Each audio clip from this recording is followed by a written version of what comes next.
हरिओम। हम लोग ने कल देखा था this Ayurveda definition and all. किसी को कुछ डाउट्स है तो पहले बात करेंगे उसके बारे में कि आयुर्वेद का डेफिनेशन क्या है। आयु प्लस वेद है। देन ये आयुर्वेद की व्याख्या है कि जिसमें हितकर अहितकर मीन्स बेनिफिशियल एंड हार्मफुल चीजें बताई है। सुख के बारे में दुख के बारे में बताया है और उसका प्रमाण भी बताया है। So that is called Ayurveda. Then इसका महत्व क्या है कि धर्म अर्थ ये जो पुरुषार्थ चतुष्टय है उनको प्राप्त करने के लिए सबसे अच्छा है अपना आयु मतलब अपनी हेल्थ अच्छी होनी चाहिए। इसके लिए आयुर्वेद के जो उपदेश है उसका हमेशा हम लोग ने आदर करना चाहिए, ऐसा आयुर्वेद ने कहा है। सो फिर आयुर्वेद का उद्देश्य क्या है? We have seen first is prevention. तो Ayurveda is basically preventive science, yoga के जैसा ही है। योग में भी हम लोग बोलते हैं कि yoga is a preventive science. योगाभ्यास करने से व्याधि दूर होती नहीं है बहुत बार, लेकिन अगर योगाभ्यास नियमित करेंगे तो बहुत सी व्याधि बेसिकली होती नहीं है आपको, मतलब you don't have to suffer from many of such diseases या डिसऑर्डर्स। और दूसरा उद्देश्य आयुर्वेद का आतुरस्य विकार प्रशमनम, मतलब जो बीमार है उसको ठीक करना। देन हेल्थ की परिभाषा समदोषा समाग्निश्य, इट इज यूनिवर्सल डेफिनेशन, सब जगह एप्लीकेबल है। देन WHO की परिभाषा है state of complete physical mental social wellbeing. Then this is the rule, स्वस्थ कैसे रहेंगे। तो नित्यम हिताहार विहार से भी, हमेशा, नित्यम मतलब हमेशा, हितकर आहार विहार करेंगे, समीक्षाकारी मतलब एनालिटिकल रहेंगे, विशेष असक्ता, किसी भी चीज के बारे में बहुत ज्यादा अट्रैक्ट इतना नहीं होना है कि वो चीज हमको ओवर पावर करे। सो दाता, दाता means donor, you have to keep on donating something. समः बैलेंस स्टेट, सत्यपरः ट्रूथफुल, ट्रूथफुल मतलब ऑनेस्ट कह सकते हैं। सो क्षमावान, क्षमावान मतलब दूसरों की गलतियों को माफ करना आना चाहिए, दैट इज द थिंग। आप्तोपसेवी मतलब जो सीनियर लोग हैं उनकी इज्जत करना चाहिए। ये all these factors make us रोगी। भवती अरोगा, तो भवत्यरोगा ऐसा वो संधि हो गया। देन आयुर्वेद अवतरण हमने देखा था ब्रह्मा। और ये अष्टांग आयुर्वेद। पहला है काय चिकित्सा, that is medicine, general medicine. Then paediatrics, then psychiatry गृह रोग विज्ञान, शालक्य तंत्र ENT एंड ऑप्थेल्मोलॉजी, शल्य तंत्र सर्जरी, दंष्ट्रा टॉक्सिकोलॉजी, देन जरा रसायन इज मतलब जेरियाट्रिक्स इसके कहेंगे। देन वाजीकरण, aim is to have healthy offspring. So ये चीजें देखी थी। देन कम आयुर्वेद के मूलभूत सिद्धांत, दोष धातु मलमूलम ही शरीरम। पूरा शरीर अपना दोष धातु और मल से ही बना है। यही मूल है अपने शरीर का, दोष धातु और मल, ये अपने शरीर का मूल है या रूट है अपना। पंचमहाभूत सिद्धांत भी बताया है। देन त्रिदोष सिद्धांत मैंने बताया था कि जैसे विश्व में या दुनिया में जैसे सोम सूर्य और अनिल, सूर्य चंद्र और हवा, ये पूरे विश्व का धारण करते हैं। सिमिलरली अपने शरीर में कफ पित्त और अनिल, हवा या वायु, अपने शरीर का धारण करते हैं। ये तीनों की जो काम है इन द नेचर, सिमिलरली वही काम अपने शरीर में ये तीनों दोष करते हैं। कफ पोटेंशियल एनर्जी, पित्त थर्मल एनर्जी और वात काइनेटिक एनर्जी, उनके हिसाब से उनके प्रॉपर्टीज है। तो वात का मूवमेंट है, पित्त का डाइजेशन एंड कफ का ग्रोथ। सो फंक्शंस ऑफ त्रिदोषास देखे थे। ये कफ वात पित्त कफ के स्थान है। पैरों में वात है, इसके लिए हम लोग वात का कार्य, मेन कार्य जो मूवमेंट है वो हिसाब से देखेंगे कि पैरों की वजह से हम लोग मूव कर सकते हैं इधर उधर। इसके लिए पैरों का वात का मुख्य स्थान दोनों पैर बताए हैं। पित्त डाइजेशन का मेजर काम पेट में होता है, इसके लिए पित्त स्टमक में या एब्डोमिनल रीजन में, और कफ चेस्ट में। सो सिमिलरली टाइप्स ऑफ दोष हम लोग ने देखे थे, ये डायग्राम से आपको समझ में आएगा। प्राण, प्र अधिक अन्न, इनहेलेशन के लिए जिम्मेदार जो वायु है वो प्राण, एक्सहेलेशन के लिए जिम्मेदार वो उदान, समान डाइजेशन के लिए अपान एक्सक्रीशन, और व्यान पूरे शरीर में उसका संचरण है। देन टाइप्स ऑफ, ये 5 टाइप के कफ हो गए। तर्पक कफ ब्रेन में, बोधक जिह्वा में, श्लेषक संधियों में, अवलंबक अपने हृदय में, और क्लेदक mixes with the food. Similarly 5 type के पित्त, साधक पित्त अपने ब्रेन में, आलोचक आंखों में, भ्राजक अपनी त्वचा में स्किन, रंजक लीवर में रहता है बेसिकली, और पाचक डाइजेस्टिव सिस्टम का एक पार्ट है। देन सप्त धातु, ये सप्त धातु की डायग्राम है, यहाँ से आपको समझ में आएगा। एक लेफ्ट साइड से देखेंगे, रस, रक्त, मांस, मेद, अस्थि, मज्जा और शुक्र। ये सप्त धातु आप हम थेरेपी पॉइंट ऑफ व्यू से हमें we can be asked, viva में भी पूछ सकते हैं या फिर थियरी पेपर में भी आ सकता है। रस, रक्त, मांस, मेद, अस्थि, मज्जा और शुक्र सप्त धातु। देन मल, पुरुष मूत्र और श्वेत, ये मुख्य मल है, बाकी भी मल है यहाँ पे लिख दिए है। ख मल, ख मतलब अवकाश या ओपन स्पेस, या मराठी में इसको पोकड़ी कहते हैं, ख मल। तो ख मल कौन से हो गए? तो कानों में जो मल निकलता है, कानों से, नाक से जो निकलता है, आंखों से निकलता है या मुंह से निकलता है, दैट इज कॉल्ड ख मल। ख मल मतलब एम्प्टी स्पेस में जो मल निकलता है उसको ख मल कहेंगे। देन अग्नि का महत्व हम लोग ने देखा था। So heat energy breaks down food and stimulates digestion. Importance of fire. ये 13 प्रकार के अग्नि देखे थे। जाठरा अग्नि 1, 7 धातु अग्नि और 5 भूताग्नि। ये 7 धातु के 7 अग्नि है, 5 महाभूत के 5 भूताग्नि है। सो जाठरा अग्नि देखिए, it is in the abdominal region. अभी प्रॉब्लम है कि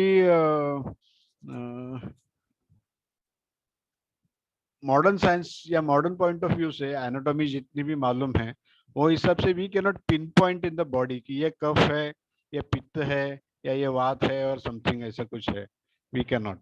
तो ये सब कंसेप्ट है आयुर्वेद के हिसाब से। तो पित्त is present in the body. अभी यहाँ पे दिखाएंगे कि पित्त दिखाओ, किधर है पित्त। जैसे हम लोग मॉडर्न साइंस पे देखते हैं कि WBC देख सकते हैं, उसका डिफरेंशिएशन कर सकते हैं, RBC देख सकते हैं, then all this things we can see. लेकिन वैसे वात, ये वात है, ये पित्त है, ये कफ है, ऐसा पिन पॉइंट करना इम्पॉसिबल है। आज तक वो साइंस को, मॉडर्न साइंस को भी पॉसिबल नहीं है, और आयुर्वेद में भी बहुत सारे लोग हैं, तज्ञ लोग हैं, लेकिन उनको भी ऐसे आज तक we can not make out कि ये शरीर में इसको पित्त कहेंगे या इसको कफ कहेंगे।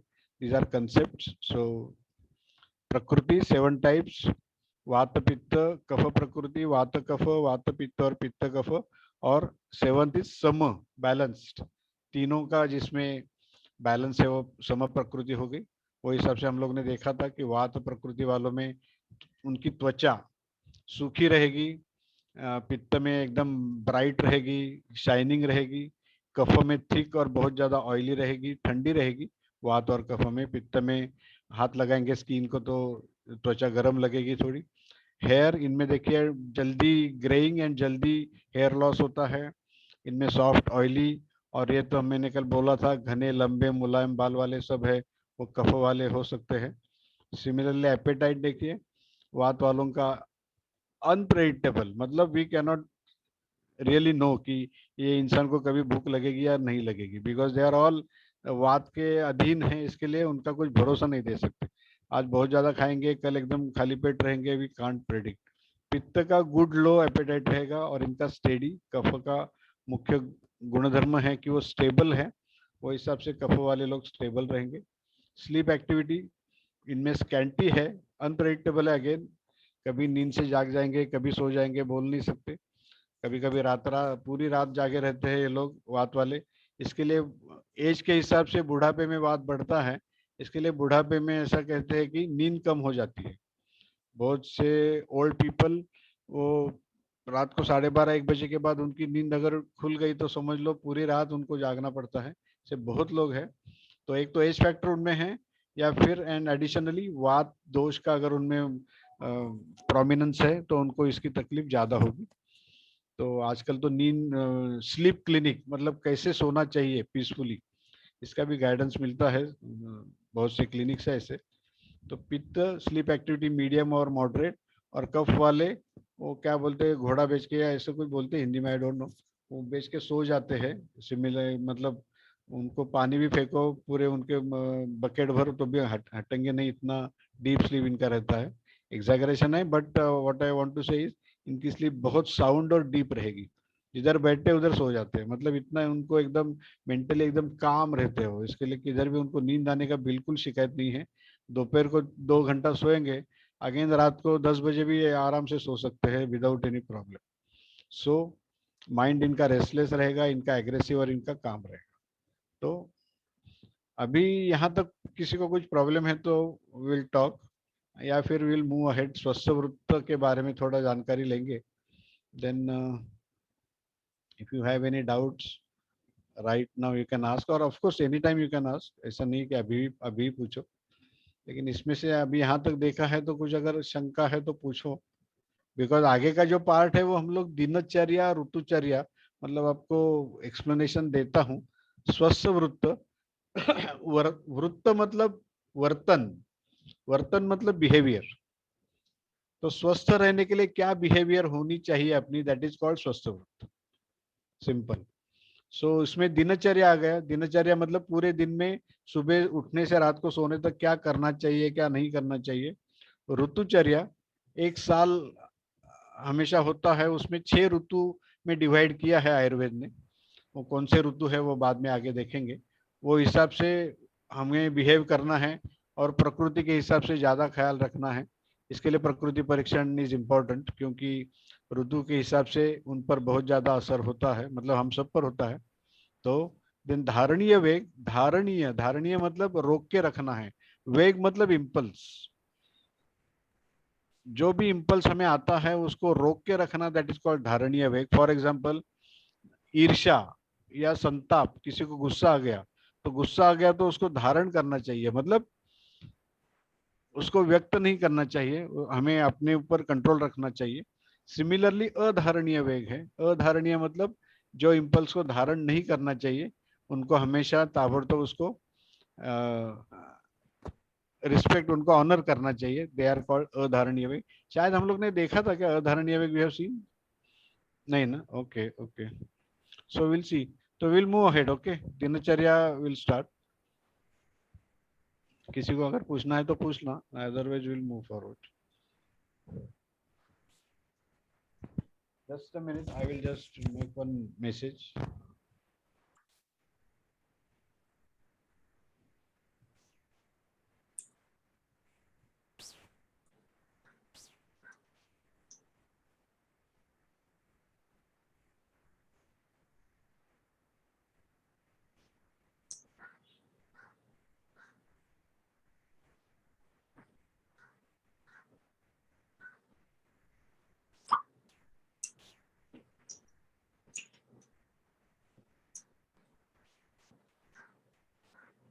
हैंग हो गया क्या? नहीं, जस्ट अ मिनट, मैं एक मैसेज कर रहा हूँ। मैं बोला किसी को कुछ पूछना है तो पूछना, तब तक मैं एक मैसेज करता हूँ। दिनचर्या मतलब, चर्या मतलब आचरण, आपका हमारा आचरण कैसा होना चाहिए। तो दिनचर्या मतलब दिन में हमारा आचरण कैसे होना चाहिए, इसके बारे में जो जानकारी है दैट इज कॉल्ड दिनचर्या। सो शास्त्रों में दिया है, मतलब आयुर्वेद में दिया है कि सुबह ब्राह्म मुहूर्ते उत्तिष्ठेत, ब्राह्म मुहूर्त पे उठना चाहिए सुबह। वे हम लोग मतलब ब्राह्म मुहूर्त कभी का है, you know, anybody has any idea except 1.5 before sunrise. Sir please जरा एक्सप्लेन कीजिए, ये थोड़ा सा कंफ्यूजन है कि ब्राह्म मुहूर्त क्या होता है और कब से शुरू होता है। नहीं, एक्सप्लेन तो करूंगा ही, नो प्रॉब्लम। ब्राह्म मुहूर्त मतलब सनराइज के पहले 2.5 घंटा लगभग, 2.5 hours before sunrise is usually ब्राह्म मुहूर्त। तो हमारे यहाँ सनराइज अभी 6:30 बजे हो रहा है, तो लगभग 4 बजे ब्राह्म मुहूर्त है। तो सुबह 4 बजे उठना चाहिए आइडियली आयुर्वेद के हिसाब से। अभी बहुत से कंप्यूटर वाले लोग तो 4 बजे सोते हैं रात भर काम करके। तो we can not employ this, मतलब we can not follow this rule बहुत लोगों में। लेकिन जिनको पॉसिबल है, अभी पहले के ज़माने में क्या था कि इलेक्ट्रिसिटी नहीं थी, तो 6 साढ़े 6 बजे पूरा अंधेरा हो जाता था। तो 6:30 7 बजे खाना खाया तो बाद में कुछ काम ही नहीं है, तो 7:30 8 8:30 बजे कंपलसरी नींद आनी है उनको।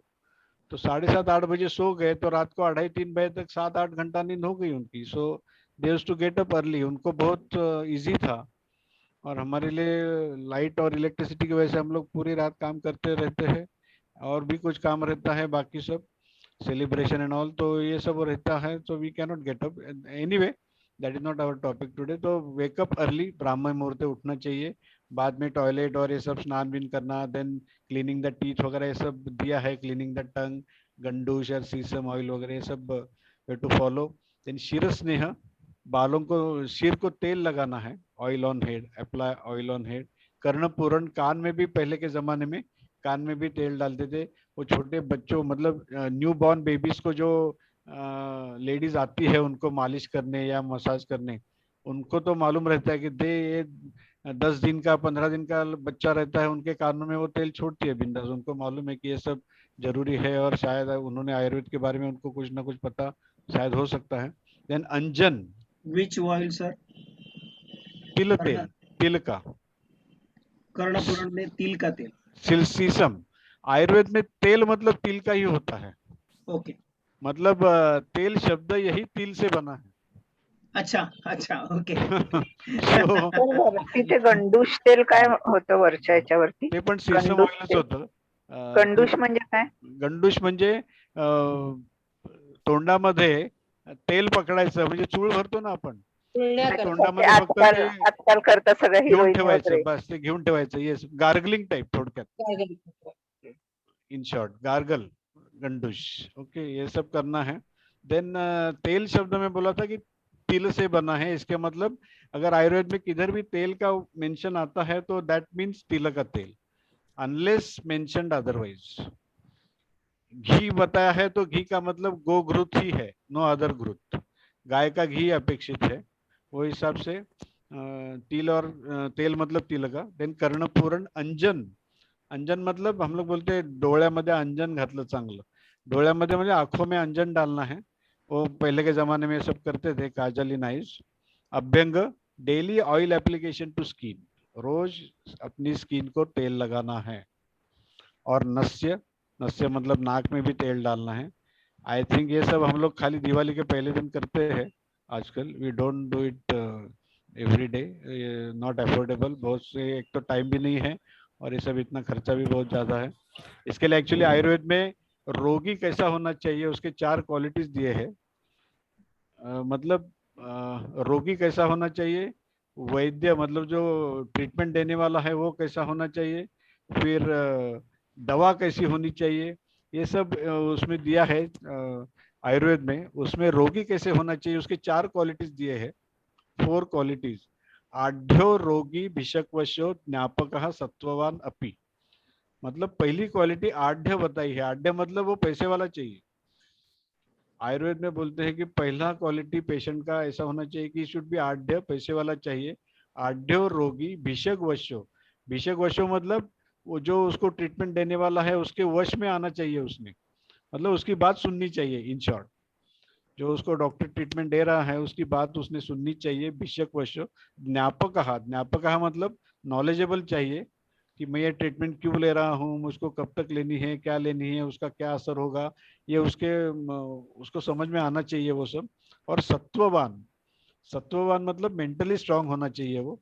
ऐसे 4 क्वालिटीज दिए हैं आयुर्वेद में रोगी के। तो ये सब देखेंगे तो लगता है कि सचमुच में आड्य होना जरूरी है, नहीं तो ये परवड़ने वाली चीज नहीं है सब, रोज का तेल और घी सब उसका यूज करना है। देन दिनचर्या, व्यायाम, व्यायाम पता है light exercise half the person capacity, इसको संस्कृत में अर्धशक्ति बोलते हैं। अर्धशक्ति व्यायाम करना है। अभी अर्धशक्ति का मतलब क्या हो गया, तो जब भी आपको पसीना आना शुरू होता है तो आपको रुकना है, ऐसा आयुर्वेद का नियम है। अभी हमको बिना पसीना बिना व्यायाम भी पसीना आता है आजकल, 37-38 डिग्री चल रहा है टेम्परेचर, तो व्यायाम नहीं करेंगे तो भी पसीना आता है। इसका सर मतलब आज कुछ तो स्वेट योगा भी होता है वो। स्वेट योगा भी होता है। हाँ, यस यस यस। तो नया कॉन्सेप्ट लेके आते हैं लोग। नहीं, कुछ भी। अभी आज कल तो मैंने देखा था व्हाट्सएप पे बियर योगा आ गया है। बियर योगा तो कभी का है? वो तो मतलब आई सॉ इट यस्टरडे, बियर योगा कभी का है, मैं बाद में देखा वो पुराना है, लेकिन ये कुछ भी मतलब नॉनसेंस कुछ भी चलते रहता है योग के नाम पे। तो व्यायाम, light exercise half of the person capacity.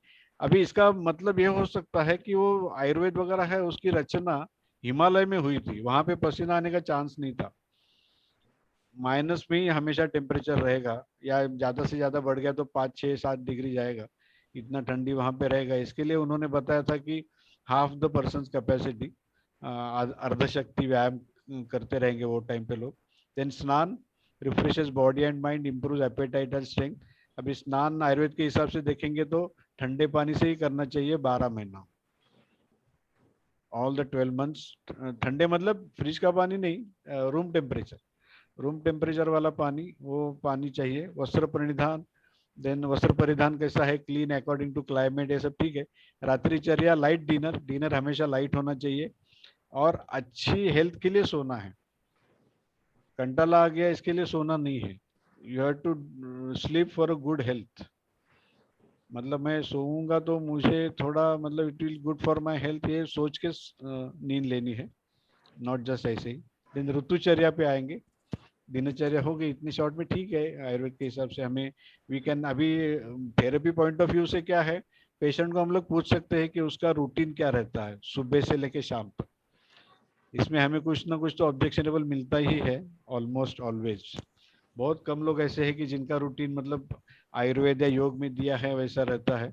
Actually वैसा रूटीन रहेगा तो शायद बीमारी नहीं होंगे वो, but when they come to us तो उसमें उनको खाने का टाइम बताएंगे तो भी पूछना चाहिए कि क्या खाते हो, what are your favourite food items, और वो कभी खाते हो, कितना खाते हो, all this things count therapy point of view से। लेकिन ऋतुचर्या, ऋतुचर्या देखिए पर्पज क्या है ऋतुचर्या का, फॉर होम्योस्टेसिस बिटवीन त्रिदोषास। होम्योस्टेसिस क्या है वो आगे देखेंगे। Homeostasis is a state of, अभी होम्योस्टेसिस में आपको इसमें बोलता हूँ एक वर्ड में, वन वर्ड, एक संस्कृत वर्ड है इसका होम्योस्टेसिस का, संतुलन, that is called homeostasis. Homeostasis is called balance. So balance in all respects, मतलब physical balance, mental balance, everything in balance state. So state of steady internal physical and chemical conditions maintained by living systems, ये this is homeostasis। तो internal मतलब अंदरूनी हमारी जो सब systems है वो external physical and chemical conditions, इसका बैलेंस रहना, दैट इज कॉल्ड होम्योस्टेसिस।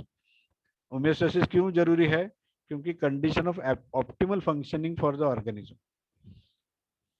अभी आप समझेंगे नहीं, थोड़ा एक इसमें थोड़ा सिंपल समझाता हूँ कि अभी हम लोग समझ लो राजस्थान में गए, रेगिस्तान में गए, वहां पे 48 डिग्रीज 50 डिग्रीज तक टेम्परेचर जाता है। वहां पे हम लोग जाते हैं तो our skin behaves in a different way, contraction हो जाएगा पूरा, सॉरी वहां पे एक्सपेंशन हो जाएगा ब्लड वेसल्स का, शरीर की जो हीट है वो बाहर निकलेगी।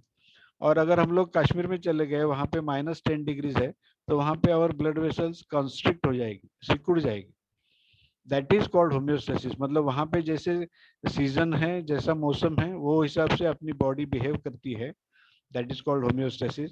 और वो हमें बिना पूछ के होता है, नेचुरली इट ऑकर्स, ये नेचुरल टेंडेंसी है सबकी कि जो शरीर का पानी समझ लो कम हो गया तो किडनीज आर गिवन सिग्नल कि अभी और यूरिन मत बनाओ, शरीर में पानी ज्यादा हो गया तो सिग्नल जाता है कि यूरिन ज्यादा फॉर्मेशन चाहिए। These are all factors homeostasis में इन्वॉल्व होते हैं। ये सब हमारी जानकारी के बिना चलते रहता है, हम लोग जागते रहते हैं तभी या फिर नींद में होंगे तभी। तो फ्लूइड बैलेंस शरीर का, पीएच, सोडियम पोटेशियम, ये सब है, ब्लड शुगर लेवल, ये सब होम्योस्टेसिस में आता है। तो थेरेपी पॉइंट ऑफ व्यू से ये दो सीजन आपको ध्यान में रखने हैं, उत्तरायण एंड दक्षिणायन। उत्तरायण मतलब जब भी सन, सूरज जब भी नॉर्थ हेमिस्फीयर में रहता है, that is called Uttarayan. And सूरज जब भी सदर्न हेमिस्फीयर में, साउथ हेमिस्फीयर में रहता है, तो that is called Dakshinayan. South मतलब दक्षिण और नॉर्थ मतलब उत्तर। सो नॉर्दर्न हेमिस्फीयर ये कभी रहता है, देखो 22 दिसंबर से 23 जून तक। तो कल हमने बात की थी कि इंटरनेशनल योगा डे 21 जून पे क्यों रखा है। तो 21 जून ये पृथ्वी का सबसे बड़ा दिन रहता है, longest day on earth.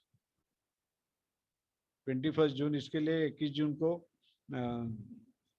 International day of yoga रखते हैं। तो उत्तरायण सन टुवर्ड्स नॉर्थ 22 दिसंबर से 23 जून में। तो अभी हम लोग कौन से सीजन में हैं, now we are in Uttarayan. 4 आज कितना 6 अप्रैल है। So it is we are in Uttarayan right now. Dakshinayan कभी शुरू होगा, लगभग समझ लो, ध्यान में रखने के लिए आसान है, बारिश के time 23 June starting of the monsoon, वहां से उत्तर दक्षिणायन शुरू हो जाएगा 22 दिसंबर तक, ठंडी जब भी रहती है तभी। तो 6 महीने के दक्षिणायन हो गया, 6 महीने का उत्तरायण हो गया। उत्तरायण में 3 ऋतु है, शिशिर, वसंत और ग्रीष्म। और दक्षिणायन में ये 3 ऋतु है, वर्षा, शरद और हेमंत।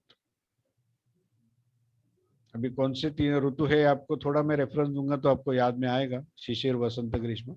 ये देखिए, शिशिर, वसंत और ग्रीष्म ये उत्तरायण के हो गए, अप्रोक्सीमेटली जनवरी फरवरी।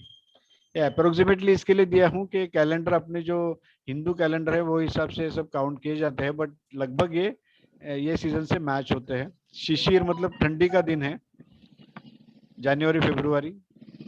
वसंत March and April, Gudi Padwa. Sir in ये शॉर्ट, ग्रंथ संहिता में लिखा है कि वसंत ऋतु में और शरद ऋतु में योग योगाभ्यास। आरंभ करना चाहिए। यस, तो करेक्ट। जैसे वसंत ऋतु में ही हमारा क्लास और हमारा थेरेपी शुरू हुआ है, यस, करेक्ट। योग का आरंभ हुआ है। तो मार्च महीने में वसंत ऋतु लगभग शुरू होता है, मार्च और अप्रैल। और लगभग वसंत ऋतु का मतलब आप समझ लो गुड़ी पाड़वा जो है चैत्र महीना, चैत्र महीना that is the start of वसंत ऋतु। तो वो हिसाब से लगभग कभी मार्च में आता है गुड़ी पाड़वा, कभी अप्रैल में आता है। ग्रीष्म अप्रोक्सीमेटली मई एंड जून, ग्रीष्म ऋतु। Then Varsha Ritu July and August.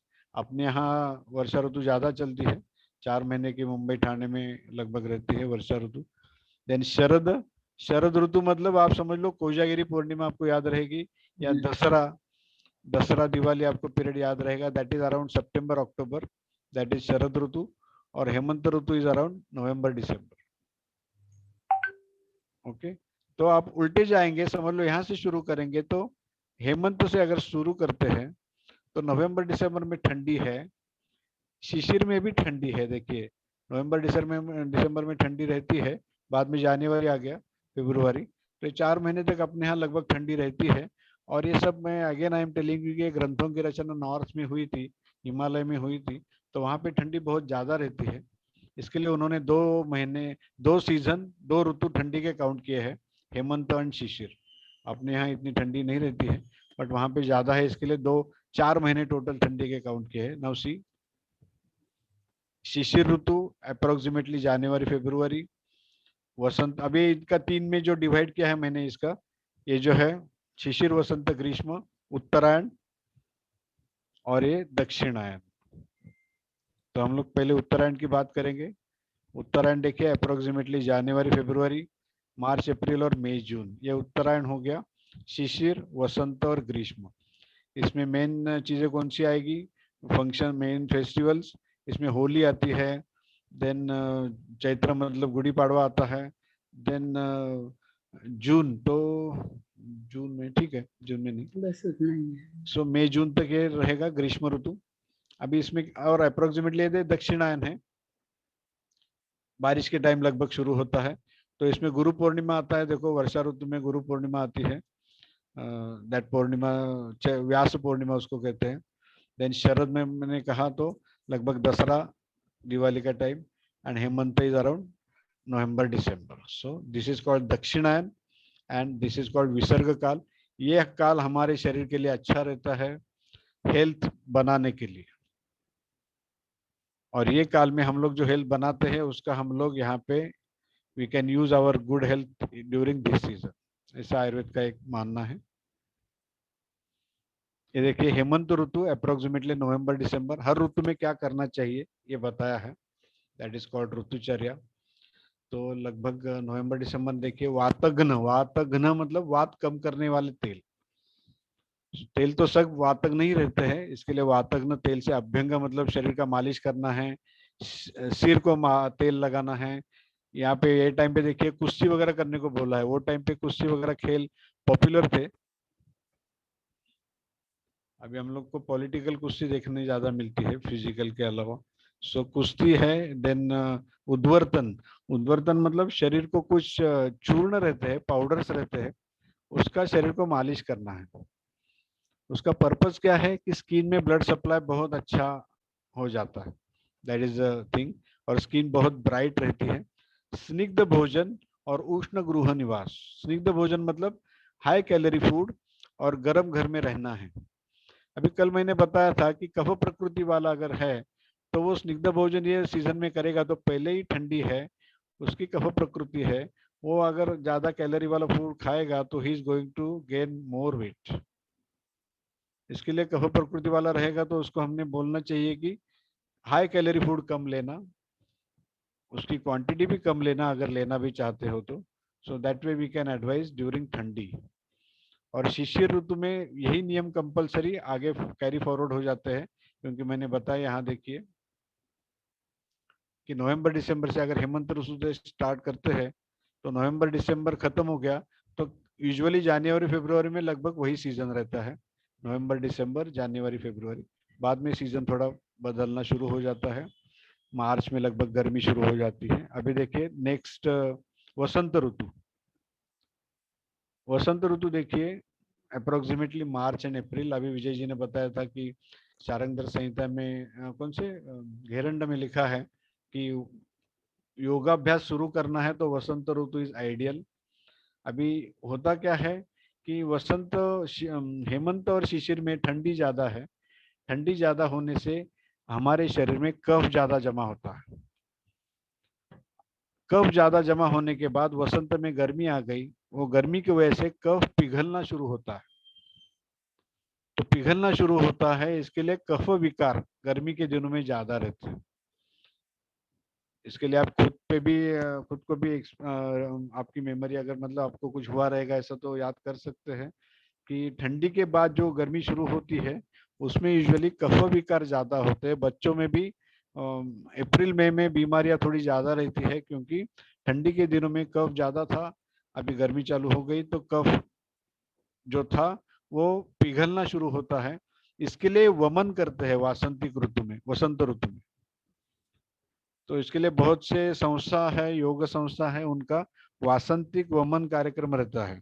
वसंत ऋतु में वमन का वो बहुत बड़ा शिविर भी लेते हैं। अभी आजकल इम्पॉसिबल हो गया है, अभी आजकल सबको अपने घर में ही करना है ऑनलाइन, मतलब वमन एक्चुअल करेंगे, दिखाएंगे ऑनलाइन उसको, तो इन्फेक्शन बहुत ज्यादा फैल सकता है। इसके लिए नाउ ये खाली सीखने के लिए अच्छा है या फिर इंडिविजुअल करने के लिए। अभी ग्रुप वमन वगैरह अभी भूल जाना पड़ेगा, एटलीस्ट फॉर नेक्स्ट 1 और 2 ईयर्स कम से कम। कॉमन या समुदाय में या शिविर में ऐसा होना अभी मुश्किल हो जाएगा, इम्पॉसिबल ही समझो। तो वमन, नस्य, उद्वर्तन ये सब करने हैं ड्यूरिंग वसंत ऋतु। ये सब मेडिसिन बोला है। त्याज्य गोष्ठी मतलब नहीं करना चाहिए क्या है वसंत में, दिन में सोना। एक्चुअली दिन में सोना मैंने कल बताना भूल गया था। उद्वर्तन उद्वर्तन मैंने बताया था कि कोई भी पाउडर रहती है मेडिसिनल हर्बल पाउडर, उसका मालिश करना है स्किन को, no दैट इज उद्वर्तन। okay thank you नस्य means nasal drops, okay nasal drops, okay. तो त्याज्य गोष्ठी मतलब अवॉइडेबल थिंग्स गर्मी में। अभी ये गर्मी चालू है, समझ लो वसंत ऋतु लगभग है, अभी एक्चुअल पाड़वा नहीं हुआ है शुरू, अगले मंगलवार को गुड़ी पाड़वा है, वो हिसाब से देखेंगे तो वसंत ऋतु ऑफिशियली आना है। बट हमारे यहाँ तो ऑफिशियल अनऑफिशियल तो आ गया है, गर्मी ऑलरेडी बहुत ज्यादा हो गई है। तो ये दिनों में दिन में सोना नहीं है, बहुत ठंडे पदार्थ नहीं खाने हैं, हेवी फूड नहीं खाना है, और बहुत ज्यादा स्वीट और खट्टा चीज नहीं खाना। देन कम्स ग्रीष्म ऋतु। ग्रीष्म मतलब सीवियर हीट। अभी नॉर्थ में जाएंगे तो दिल्ली साइड में वगैरह बोलते हैं कि वहाँ पे 45 प्लस जाता है टेम्परेचर, अबव 40 तो रहता ही है गर्मी के दिनों में। तो वो दिनों में क्या करना है, मधुर मतलब मीठा खाना खाना चाहिए, क्योंकि ऑलरेडी हीट है तो मधुर पित्त को कम करता है, इसके लिए मधुर। स्निग्ध मतलब जिसमें ऑयल और घी ज्यादा है उसको स्निग्ध कहेंगे। और पचायला हल्के पदार्थ। अभी ऑयल और घी ज्यादा है तो पचायला हल्के कैसे हो गए, तो इसकी मात्रा कम रख सकते हैं, क्वांटिटी. ओके, तो पचायला हलके पदार्थ.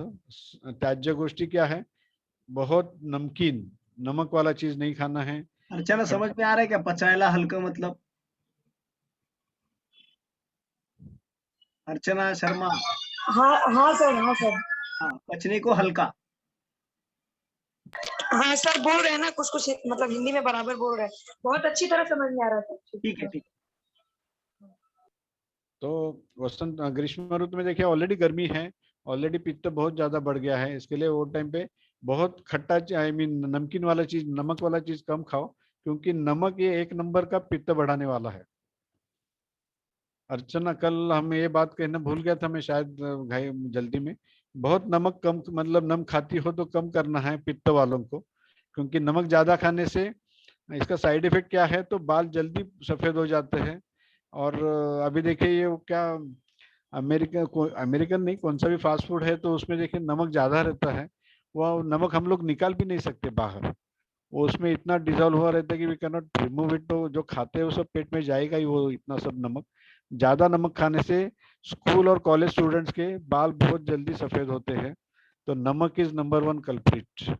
वो अगर नमक कम करेंगे, नमक अचार में रहता है, पापड़ में रहता है, then all those fast food items I don't want to name, क्योंकि उसमें बहुत फिर कुछ तो रह जाएगा. तो इससे अच्छा है कि you can understand it better. तो नमक वाला चीज कम करना चाहिए. अम्बट मतलब खट्टा चीज नहीं, और तीखा चीज नहीं खाना है, क्योंकि तीखा खाने से भी पित्त बढ़ेगा. व्यायाम कम करना चाहिए ये दिनों में, क्योंकि ऑलरेडी गर्मी है. गर्मी से व्यायाम करने से गर्मी और बढ़ेगी. इसके लिए व्यायाम, अगर जो ठंडी में व्यायाम करते हो उससे 50% भी करेंगे तो भी बहुत हो गया. और डायरेक्ट सनलाइट नहीं लेना है, क्योंकि वहां पे सनस्ट्रोक होने के बहुत ज्यादा चांसेस है 40+ अगर उसमें घूमने जाते हो तो. देन कम्स वर्षा ऋतु. वर्षा इज बारिश का दिन, लगभग जुलाई अगस्त. इन महाराष्ट्र में जो कोकण किनारा है वहां पे 4 महीना तो बारिश चलती रहेगी, जून से सितंबर. उसमें साधारण विधि करना है, मतलब किसी भी चीज का एक्सेस नहीं करना है. Everything is in moderation. दिन में सोना नहीं है. परिश्रम टाळावे, मतलब बहुत ज्यादा मेहनत भी नहीं करनी है. अच्छा लगता है, बहुत ज्यादा मेहनत नहीं करना है, मतलब आराम नहीं करना है. काम तो करते रहेंगे लेकिन हेवी वर्क बहुत ज्यादा नहीं. और उन्हापासून बचाव, मतलब ये दिनों में जो अगर धूप जो रहती है ना, दैट इज वेरी ट्रबलसम. उससे पित्त बहुत ज्यादा बढ़ता है. मतलब ग्रीष्म ऋतु की गर्मी और बारिश की गर्मी, सनलाइट, फर्क रहता है. आप जब भी उसमें घूमेंगे तो समझ में आता है कि बारिश के दिनों में जो सूरज निकलता है, that sunlight we can not bear. उसके स्किन लगभग मानो जलती है ऐसा लगता है एक्चुअल ग्रीष्म ऋतु से भी. Now comes Sharad Ritu. Sharad Ritu is immediately after बारिश. बारिश के दिन खत्म होने के बाद जो सीजन आता है, दैट इज कॉल्ड शरद ऋतु. यहाँ पे भी गर्मी है, तो अक्टूबर हीट ये सीजन में रहता है. सो अक्टूबर हीट में मतलब इसमें भी टेम्परेचर अराउंड 40-45 तक जाएगा. पित्त बढ़ता है, त्यासाठी तिक्त घृत लेना है.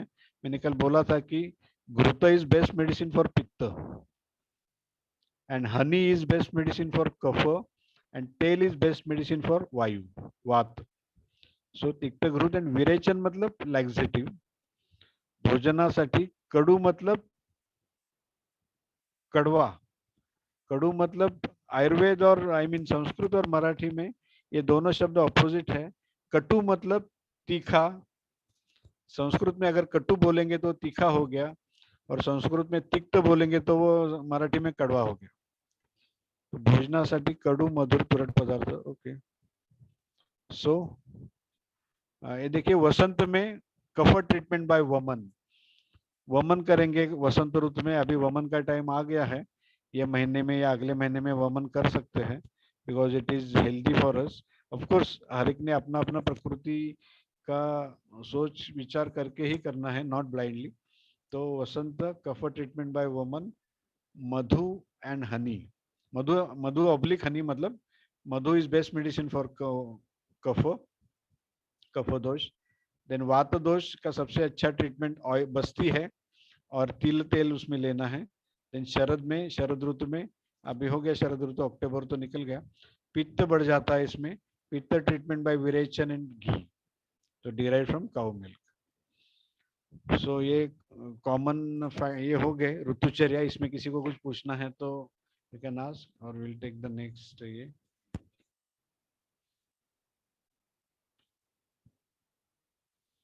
अभी देखिए आयुर्वेद के व्यवहार में जो गैर समझ मतलब गलत फहमियां हैं वो भी थोड़ा देखेंगे। आपके पास पेशेंट आएगा तो इसमें से कुछ ना कुछ उसको मालूम ही नहीं रहेगा, इतना पक्का है। दिवा निद्रा, दिन में सोता रहेगा, अगर रात को नींद ठीक से हो रही है फिर भी अगर दिन में सोता है तो you have to tell that patient कि avoid sleeping during day time. बहुत सीनियर पर्सन है, अबव 70-75 है तो वो दिन में सोएगा तो ठीक है, no problem, that person will need that sleep. लेकिन कंपैरेटिवली कम उम्र वाला है उनको दिवा निद्रा बहुत हार्मफुल है। आयुर्वेद में इसका असंख्य मतलब मेनी बीमारियों का कारण बताया है। बालों का जल्दी में हेड टू टो अगर बात करेंगे तो बाल जल्दी गिरना, जल्दी सफेद होना, आंखों की पावर कम होना, देन पित्त बढ़ना, कफ बढ़ना, संधिवात, आर्थराइटिस, डायबिटीज, पीसीओएस, ये लिस्ट इज एंडलेस एक्चुअली। बहुत सी बीमारियों में one of the reasons is दिवा निद्रा, दिन में सोना। नाड़ी परीक्षा, इसके बारे में भी बहुत गलतफहमियां हैं। कुछ लोगों को लगता है कि ये वैद्य लोग नाड़ी देख के बोलते हैं। ये सब पिक्चर में वगैरह ठीक है कि वो हीरोइन का ऐसा रिस्ट पे हाथ रखता है और बोलता है कॉन्ग्रेचुलेशंस तुम माँ बनने वाली हो, ऐसे कुछ बोल नहीं सकते। It is not possible to जज बाय पल्स, तो ऐसा होता नहीं है। वो तो ठीक है, वो अलग मेडिसिन। लेकिन आयुर्वेद में भी कुछ लोगों को लगता है कि नाड़ी परीक्षा करके बहुत कुछ बीमारियों का अंदाजा आता है। ऐसा आना इम्पॉसिबल है। आयुर्वेद में किधर भी नाड़ी परीक्षा एक लिमिट तक बताई है। मतलब नाड़ी से हम लोग खाली उसका स्ट्रेंथ, बल, नाड़ी का जो बल है वो जान सकते हैं, उसकी गति जान सकते हैं, उसकी रेगुलरिटी इरेगुलरिटी जान सकते हैं, उसकी संख्या जान सकते हैं। लेकिन उसके बियॉन्ड कि चलो पल्स देख के बताया कि तुम्हारी लीवर खराब है, पल्स देख के बताया तुम्हारी किडनी खराब है, दैट इज मतलब उल्लू बनाने के धंधे हैं लोगों के बहुत सारे। It is not possible to do नाड़ी परीक्षा एंड डायग्नोस। ऐसा होता तो सब पैथोलॉजी लैब बंद पड़ जाएंगे कभी के। सो दही सेवन दही सेवन देखिए, दही सेवन के लिए भी बहुत रूल्स पता है आयुर्वेद में। एक तो ये नाड़ी दही रात में नहीं खाना चाहिए, ये मेन चीज है। इससे अच्छा है कि 12 महीना छाछ पिएंगे तो अच्छा है। बटर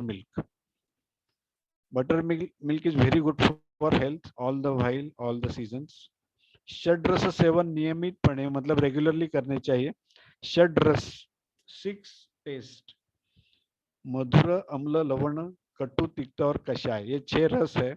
हम लोग जो भी कुछ खाना खाते हैं ये तो आइदर मधुर रहेगा, मधुर मतलब मीठा, अम्ल मतलब खट्टा रहेगा, लवण नमकीन रहेगा, कटु मतलब तीखा रहेगा, तिक्त मतलब कड़वा रहेगा या कसैला रहेगा। There is no 7th taste in the world. 6 में से एक ही टेस्ट हर एक पदार्थों को होगी या फिर कॉम्बिनेशन होगा।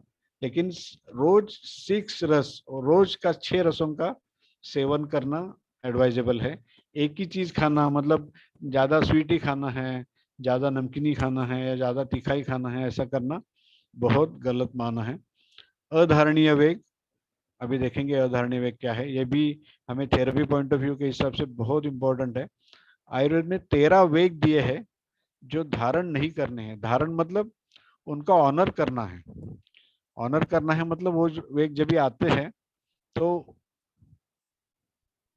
उनके मतलब वो हिसाब से अपने शरीर को आज्ञा देनी है कि वो सब इम्पल्सेस है वो ओबलाइज करेंगे।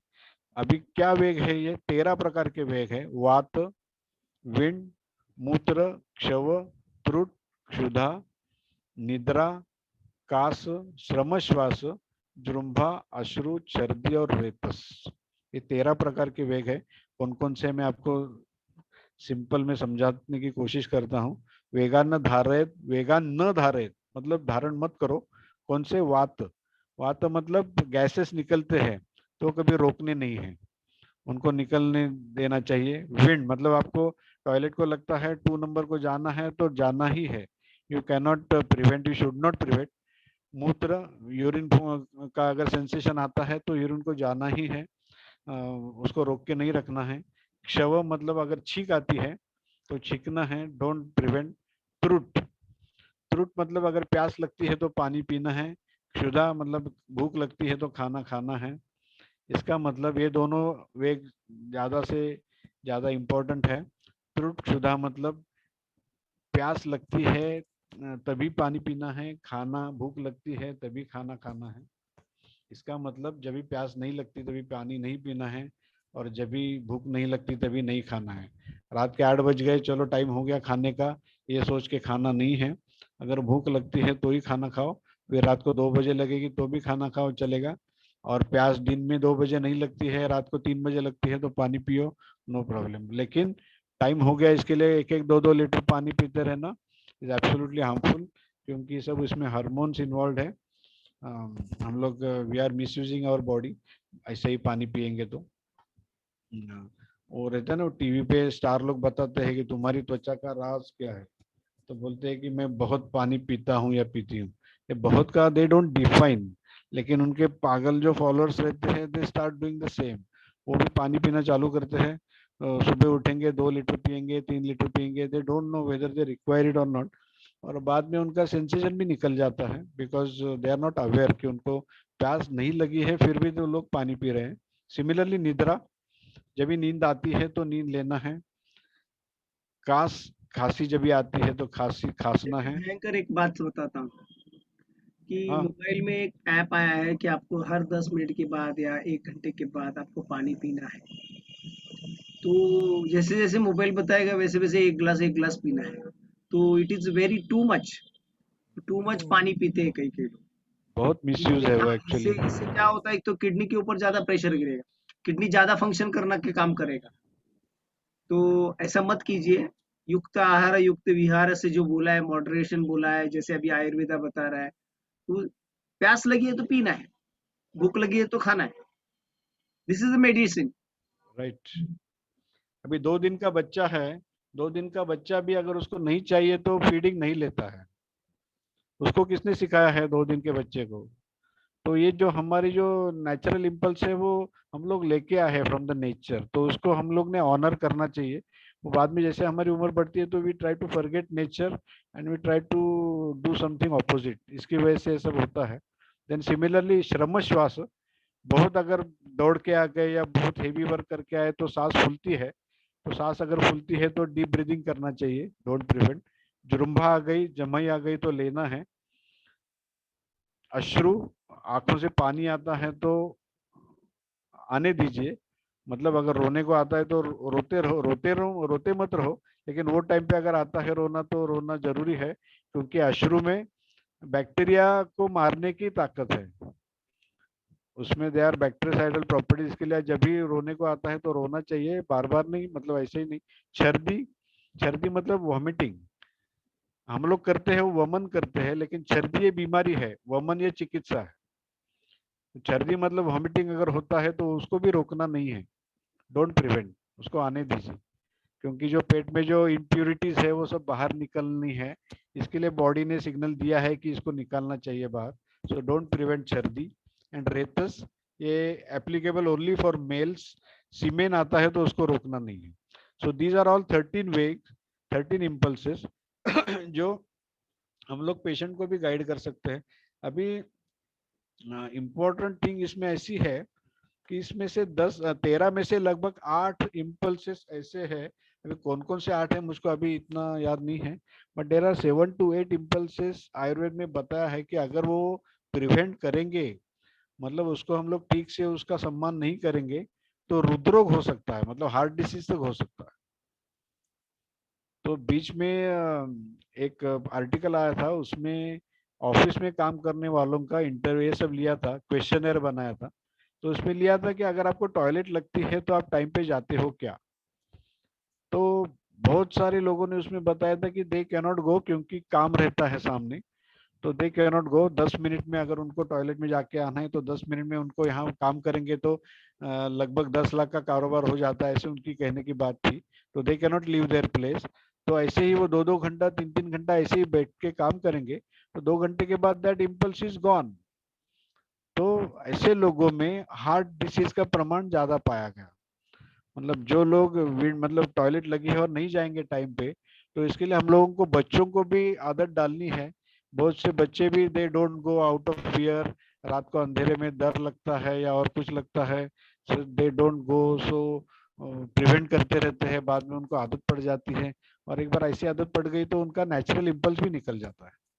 This is very sir important.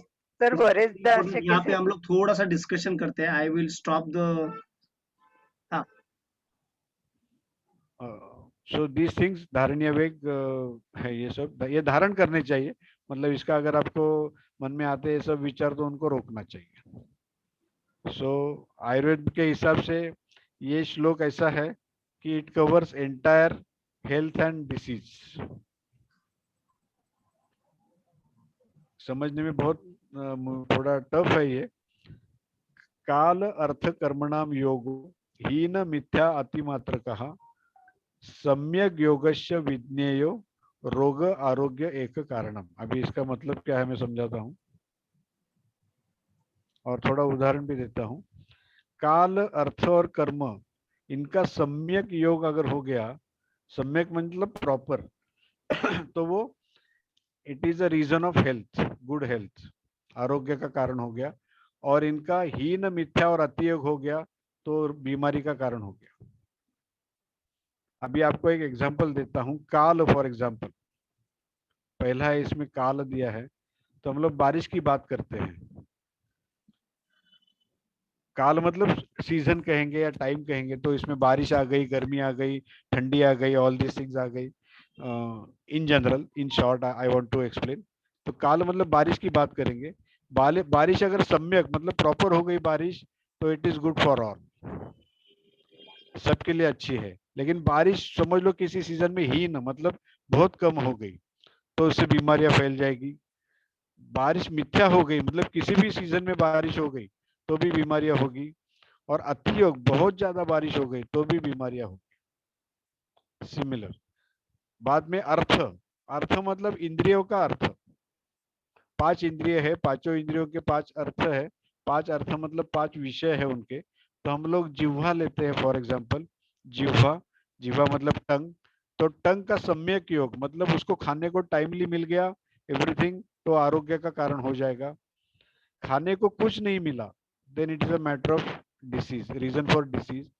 कुछ भी मिला which is not good for health, तो भी matter of reason for disease है। और अति मतलब बहुत ज्यादा मात्रा में मिला तो भी ये रोगों का कारण है। तो ये हिसाब से ये जो श्लोक है आयुर्वेद का, काल अर्थ कर्म, कर्म मतलब कर्मेंद्रिय, तो वो काल अर्थ कर्मणाम योगो हीन मिथ्या अतिमात्र कहा। काल और अर्थ कर्म का हीन मिथ्या और अति योग रोग का कारण है, और सम्यक योग आरोग्य का कारण है। Simple. So will proceed next. Types of disease Ayurveda में 3 टाइप के बीमारियां बताई है।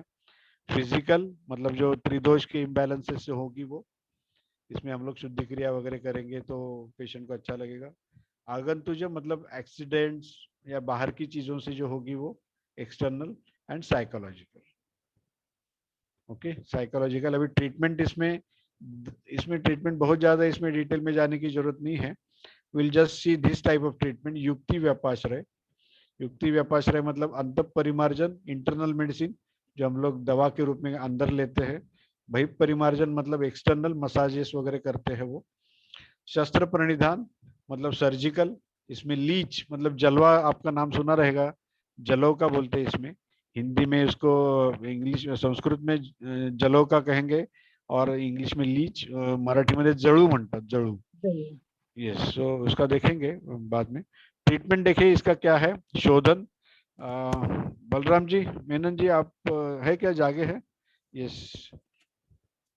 पंचकर्म आ गया, देखो आप पूछ रहे थे पंचकर्म। नहीं नहीं, जागे है मतलब क्या, वो जगते ही है वो, नाही नाही, हमेशा मी कल अलर्ट रहते हो। थोडं सिर्फ बोलो सिर्फ। नाही, ते मागे टेकून बसले, मला वाटलं थोड़े इस हैविंग अ नैप, थोड़ा हो सकता है ना, अभी दोपहर का टाइम है, खाना खाने के बाद बैठे तो थोड़ा हो सकता है, नॉट इम्पॉसिबल। तो शोधन चिकित्सा, शोधन 5 टाइप का है। पंचकर्म कहते हैं उसको। आपने पंचकर्म क्लिनिक का नाम सुना रहेगा। पंचकर्म क्या है? तो पहला वमन है। पहले हम लोग ने उसमें छर्दी देखा था, छर्दी बीमारी हो गई, लेकिन वमन चिकित्सा है। तो वमन में क्या करते हैं? Induced vomiting. वमन तो आपको सबको मालूम है, योग वालों को वमन मालूम नहीं, ऐसा होगा नहीं। विरेचन, लैक्सेटिव, पेट साफ करने के लिए दवा जो देते हैं। देन बस्ती, एनिमा। अभी इसमें एनिमा मतलब मॉडर्न साइंस के हिसाब से कभी कभी सोप वाटर वगैरह देते हैं, लेकिन आयुर्वेद में बस्ती बहुत ज्यादा वर्णन किया है। बस्ती को आधी चिकित्सा कहा है, मतलब 50% of treatment is Basti according to Ayurveda. इतना बस्ती का महत्व है, हम लोग ज्यादा यूज नहीं करते। नस्य, नेजल एडमिनिस्ट्रेशन, नाक में दवा डालते हैं। यूजुअली ऑयल्स रहता है, घी रहता है। तो ऑयल बोलेंगे तो तिल का हो गया, घी बोलेंगे तो गाय का घी हो गया। सो इन जनरल एजम्पशंस। रक्तमोक्षण मतलब स्किन पे जलों का लगाएंगे। शमन चिकित्सा देखिए क्या क्या है। तर नस्याचे विचारू, नस्याचे फायदे काय सर? नसेचे फायदे म्हणजे बऱ्याच वेळा मायग्रेन वगैरे आजार असतात, माइग्रेन या अनडायग्नोज हेडेक, या फिर सीवियर ज्यादा सर्दी है बहुत ज्यादा, उसके ऊपर भी सर नस्य चलेगा। देन आई प्रॉब्लम के लिए नस्य दे सकते हैं। Improve the vision, to improve the vision, या फिर बालों का जल्दी निकलना है या बालों का जल्दी सफेद होना है, इसके ऊपर भी नस्य का ट्रीटमेंट लाभदायी होता है। मतलब डिसीजेस अबव द शोल्डर्स या नेजल रीजन के ऊपर जो भी अपना शरीर का जो भाग है उसकी बीमारियां, उसमें फायदा होगा नस्य में। आणि आता जे कोरोनाच्या काळामध्ये इम्युनिटी वाढवण्यासाठी पण नाकात तूप टाका सांगतात आहे, हो ते चांगलं आहे। येस बरोबर आहे बरोबर का? मग बरोबर बरोबर आहे। येस श्रद्धा जी इम्युनिटी पण वाढते त्याने म्हणजे Shraddha ji, can you speak in Hindi please? नस्य नस्य मतलब कोरोना के पीरियड में अभी डॉक्टर्स या लोग बोलते हैं कि ऑयल नाक में डालेंगे तो इम्यूनिटी भी आपकी बढ़ेगी, तो डेली डालते जाइए। यस तो क्या इसके बरोबर। सच में फायदे होते हैं ये सब? यस, आयुर्वेद के हिसाब से अभी उसमें क्या है ना, उसमें आगे ना, आई एम टेलिंग यू कि इसमें R&D कुछ हुआ नहीं है, किसके पास भी नहीं है इसका कुछ research and development type project. लेकिन आयुर्वेद के अगर प्रिंसिपल अप्लाई करेंगे तो इसमें फायदा होना ही है। तो शोधन चिकित्सा हो गई। शोधन मतलब शुद्ध करना, निकालना। पंचकर्म एलिमिनेट्स एक्सेस ऑफ दोषास, जिसे हम लोग शुद्धि क्रिया में कहते हैं कि मेध श्लेष्मा अधिकम पूर्व, वो हिसाब से पंचकर्म हो गया। और दूसरी हो गई शमन चिकित्सा। शमन मतलब शांत करना, टू पेसिफाई। इसमें क्या क्या आता है देखिए। लंघन तो उपवास रखना, that is one of the treatments. Sunbath मतलब सनलाइट लेना, exercise, sitting in fresh air, medicine, ये सब लंघन के प्रकार है।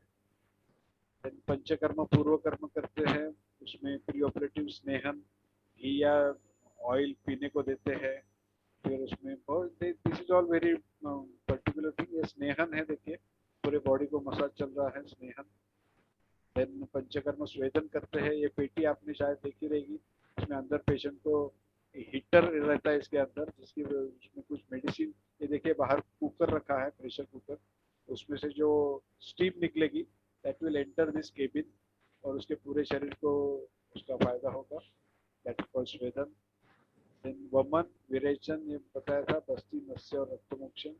वेरियस टाइप्स ऑफ बस्ती है। कट्टी बस्ती देखिए, उसके बैक पेन है उसको, तो वहाँ पे कुछ ऐसा हम लोग आटे का बनाते हैं वैसा आटा गूंद के रखा है यहाँ पे, उसमें तेल डाला है। नस्य कर्म, दिस इज नस्य। नेजल ड्रॉप्स, नाक में तेल डालना है। एंड दिस इज जलों का, जड़ू, जहाँ पे स्किन डिसीज रहता है उसमें ये काम में आती है, जलों का। शिरोधारा, शिरोधारा का हम लोग सुनते आ रहे हैं कि ड्रग एडिक्ट्स पर भी इसका असर अच्छा होता है। ड्रग एडिक्ट्स जो है पेशेंट्स एडमिट हैं, उनको शिरोधारा करते हैं तो उससे उनमें बेनिफिट पाया गया है। लेकिन I don't have that data ऐसे। अभी डाइट है अकॉर्डिंग टू, ये सब इसमें बहुत ज़्यादा जाने की जरूरत नहीं। आयुर्वेदिक डाइट है, ये तो योग में पता है कि आधा पार्ट सॉलिड, 1/4 लिक्विड और बचा हुआ 1/4 हवा के लिए, हवा की मूवमेंट के लिए। योग में भी यही बताया है कि आधा पार्ट सॉलिड सॉलिड पार्ट से होना चाहिए, 1/4 ऑफ द लिक्विड, और आधा जो बचा है 1/4 जो बचा है उसमें हवा की मूवमेंट या जो मिक्सिंग होगा अन्न का उसके लिए 1/4 जरूरी है। तो आयुर्वेद में देखिए डाइट का इतना जबरदस्त वर्णन है, किसी भी शायद मतलब सरप्राइज टू नो, और बहुत साइंटिफिक उनके गुण धर्म दिए हैं। साइंटिफिक इसके लिए बोल रहा हूँ कि आज में भी, आज की तारीख में भी इनमें जो भी गुण धर्म दिए हैं इनके, if you test with modern approach, ये बिल्कुल वैसे के वैसे ही पाए जाते हैं। मांस वर्ग भी दिया है, मतलब नॉनवेज भी दिया है, शाक वर्ग, वेरियस टाइप्स ऑफ वेजिटेबल्स, फल, शुक्र धान्य, शिग्मी धान्य, मांस मतलब यहाँ तक कि गौ मांस का भी वर्णन है आयुर्वेद में। सो उसके प्रॉपर्टीज भी दिए हैं कैसा है। हरित वर्ग, मध्य, various types of alcohol, various types of जल, कौन से एरिया में कौन सा पानी मिलता है वो हिसाब से पानी के गुणधर्म, वेरियस टाइप्स ऑफ मिल्क्स, फिर उसमें घोड़ी का, ऊंटीन का, फिर एलिफेंट, ऑल दिस थिंग्स, इनके सबके दूध के गुणधर्म भी है। कृतान्न वर्ग मतलब प्रिपेयर्ड, जो हम लोग रेसिपीज बनाते हैं, दैट इज कृतान्न। सो ऑल दिस थिंग्स, फिर ये सब रूल्स है खाने के समय कैसे रहना चाहिए, eat at a clean place, warm and adequate quantity वगैरह वगैरह, only when previous meal is digested. ये हमारे लिए बहुत जरूरी है। पहले का खाना अगर हजम हुआ है तो ही अगला खाना खाना चाहिए। थेरेपी में बहुत बार हमारे पास जो ओबेसिटी और ये सब लाइफस्टाइल डिसऑर्डर वाले आते हैं, तो उनकी हम लोग हिस्ट्री लेंगे तो विल कम टू नो कि बहुत लोगों में खाली टाइम हो गया इसके लिए वो खाना खाते हैं, भूख लगी है नहीं लगी है बहुत बार वो देखते भी नहीं है, बहुत बातें करते हुए नहीं खाना है, बहुत हंसते हुए भी नहीं खाना है, मतलब शांति से चुपचाप खाना है, बहुत ज्यादा उसमें एक्साइटमेंट नहीं चाहिए। तो आयुर्वेदिक डाइट देखिए, ये षड्रस है, षड्रस स्वीट मधुर, उसमें महाभूत के गुणधर्म दिए हैं, इतनी ज्यादा जरूरी नहीं है। मैंने उस दिन बताया था कि प्रकृति परीक्षण, कफ प्रकृति में अगर मधुर बहुत ज्यादा खाएगा तो देखिए क्या होगा, उसके शरीर में पृथ्वी और जल महाभूत ज्यादा जाएगा। पृथ्वी और जल महाभूत ज्यादा जाते हैं तो ऑलरेडी कफ वाला है तो उसका वजन और बढ़ेगा। Can you understand? सो अगर पित्त वाला है तो पित्त वाले में अगर ये 3 देते हैं समझ लो, जिसमें फायर लिखा है, वो 3 पित्त वाले ने नहीं खानी चाहिए, कम खानी चाहिए।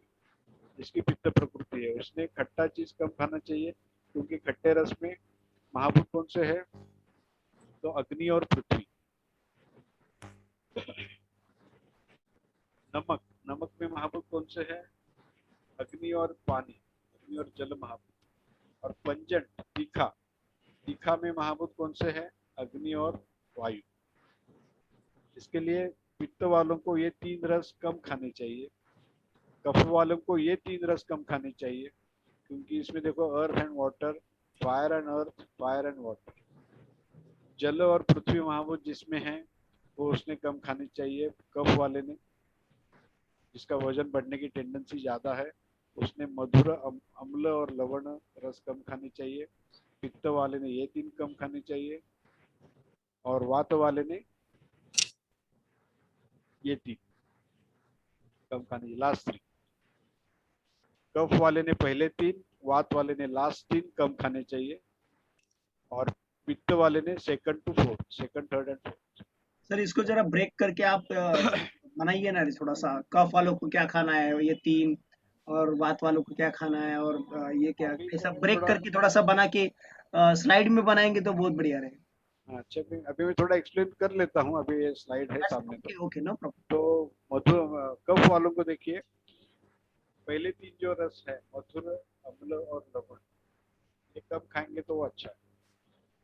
इसका मतलब कफ वालों ने ये 3 लास्ट वाले 3 खाने चाहिए।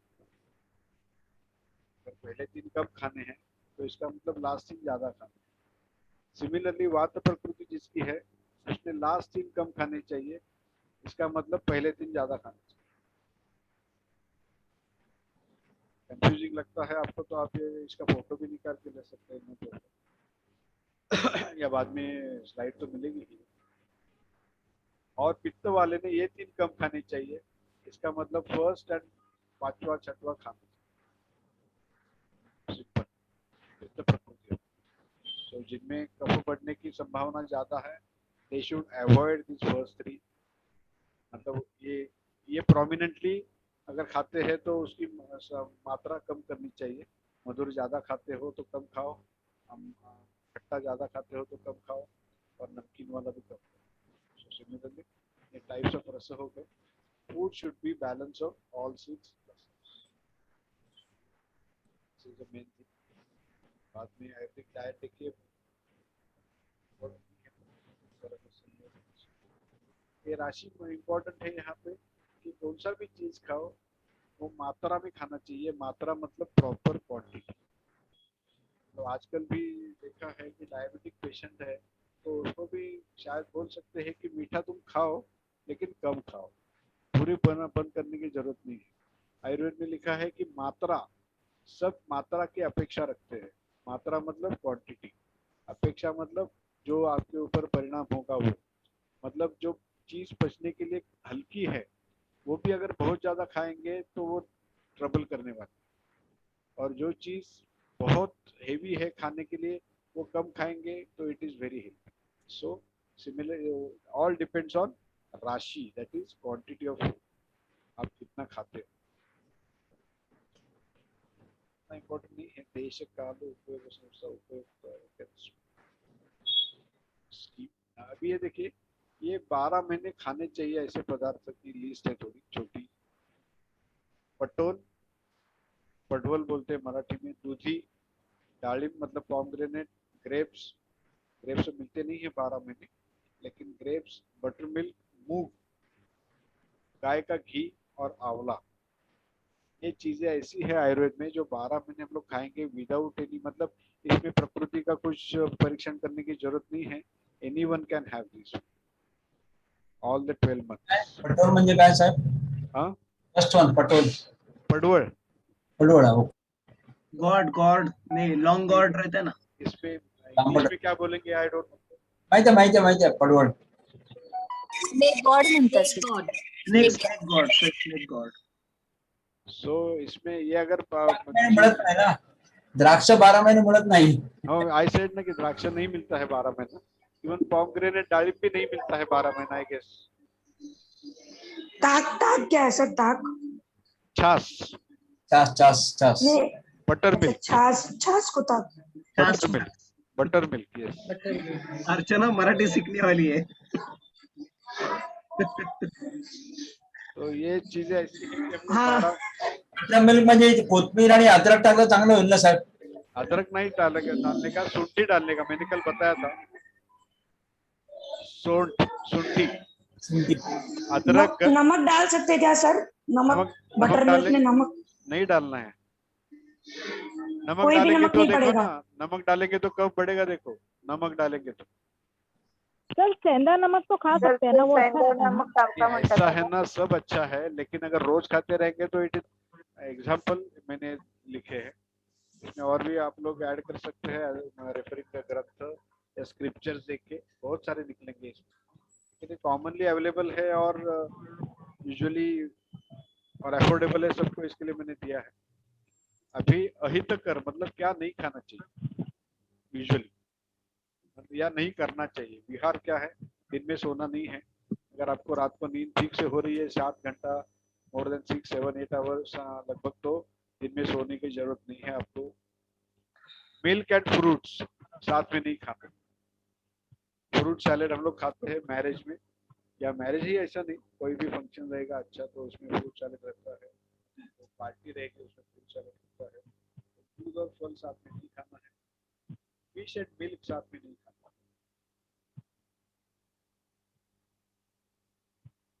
फल इसके लिए कहते हैं कि ये दोनों, मतलब दूध मधुर रहता है और फल यूजुअली खट्टे रहते हैं, तो मधुर और खट्टा साथ में आएंगे तो दूध का मतलब नाश होता है उसमें, ऐसा है उसका कुछ कहना है। नाश in the sense it becomes harmful to the body if milk is mixed with fruits. Milk is, Your audio has become very low. अभी ठीक है? Audio has become very low. Audible? Now audible, yeah. Okay, तो दूध और fish भी साथ में नहीं खाना है। दही रात को नहीं खाना है। मैंने कल बताया था कि सिर को और आंखों को गर्म पानी कभी नहीं लगाना। कौन सा भी सीजन हो, सिर और आंखों को गर्म पानी कभी नहीं लगाना है। अब यहाँ पे फास्ट फूड लिखा है, फास्ट फूड आप अपने हिसाब से डिफाइन कर सकते हैं फास्ट फूड क्या है। तो देन अति जलपान, बहुत ज्यादा पानी पीना भी नॉट एडवाइजेबल। अभी हम लोग ने देखा था वो एक उदाहरण। अभी देखिए अब यहाँ तक किसी को कुछ सवाल है तो पूछो। सर वो अति जलपान से क्या होगा? अति जलपान से बहुत कुछ होगा। So many things will happen because urine formation is a process where hormones are involved. तो अति जलपान करेंगे तो हार्मोनल इम्बैलेंस तक हो सकता है। ओके। एंड किडनी पे प्रेशर आता है। Kidney is like a pump. वो पंप ने अगर डिमांड नहीं किया है पानी तो why we are supplying it? Pump kidney कैसे डिमांड, किडनी नहीं डायरेक्ट डिमांड करेगी, एग्रीड, लेकिन अपने गले में सेंसेशन आता है, गले में सूखापन लगता है तो वी गो फॉर वाटर। वो अगर सूखापन नहीं है वो सब ठीक है, खाली टाइम पे बोला है किसी ने 2 लीटर पानी पियो, टीवी पे आके एक्टर ने या किसी एक्ट्रेस ने बताया है कि मैं बहुत पानी पीती हूँ इसके लिए मेरी त्वचा बहुत अच्छी है, तो it is up to you. मतलब you have to understand the logic behind this कि बहुत ज्यादा पानी पिएंगे तो, क्योंकि ये पानी का मैं जो होम्योस्टेसिस बताया था वैसा टाइप का है कि पानी अगर शरीर में ज्यादा हो गया तो ब्रेन सेंड सिग्नल्स, वो हिसाब से यूरिन फॉर्मेशन बढ़ेगा। अगर पानी कम हो गया तो ब्रेन विल सेंड सिग्नल्स, वो हिसाब से यूरिन फॉर्मेशन कम होगा। सो ऑल हार्मोनल प्रोसेस है वो, इसके लिए बहुत ज्यादा पानी पीने से hormonal imbalance. Sir cleaning process नहीं है ना ये?